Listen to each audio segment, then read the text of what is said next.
পুতিনের কাছে আরও বড় সমর্থন চাইলেন খামেনি। এবার মস্কোর কাছে আরও বড় সহায়তা চাইলেন ইরানের সর্বোচ্চ নেতা আয়াতুল্লাহ আলী খামেনি। সোমবার ২৩ জুন তার পররাষ্ট্রমন্ত্রী আব্বাস আরাগচির মাধ্যমে পুতিনের কাছে তেহরানের জন্য আরও বেশি কিছু করার আহ্বান জানান খামেনি। এর আগে যুক্তরাষ্ট্রের হামলার পর পুতিনের সাথে আলোচনা করতে মস্কো যান আরাগচি। রয়টার্সের প্রতিবেদনে বলা হয়, মার্কিন প্রেসিডেন্ট ডোনাল্ড ট্রাম্প এবং ইসরায়েল প্রকাশ্যে ইরানের সর্বোচ্চ নেতা আয়াতুল্লাহ আলী খামেনিকে হত্যা এবং দেশটির শাসন ব্যবস্থা পরিবর্তনের বিষয়ে জল্পনা-কল্পনা করছে। রাশিয়ার আশঙ্কা, এই পদক্ষেপ মধ্যপ্রাচ্যকে অতল গহ্বরে ঠেলে দিতে পারে।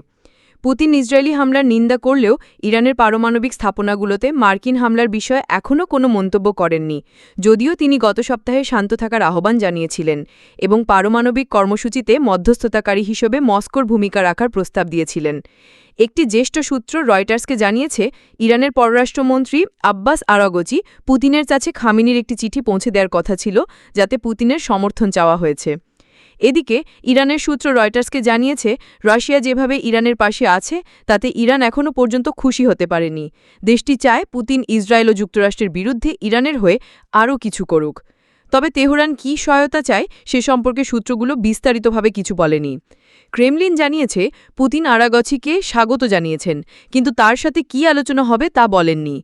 এর আগে পুতিন বারবার যুক্তরাষ্ট্র এবং ইরানের মধ্যে মধ্যস্থতার প্রস্তাব দিয়েছেন। অন্যদিকে ক্রেমলিন প্রধান গত সপ্তাহে ইসরায়েল এবং যুক্তরাষ্ট্রের খামেনিকে হত্যা করার আশঙ্কা নিয়ে আলোচনা করতে অস্বীকৃতি জানান। পুতিন বলেন, ইসরায়েল মস্কোকে আশ্বাস দিয়েছে যে ইরানের বুশেহর পারমাণবিক বিদ্যুৎ কেন্দ্রে আরও ২টি চুল্লি নির্মাণে সহায়তাকারী রাশিয়ান বিশেষজ্ঞদের বিরুদ্ধে হামলা করা হবে না।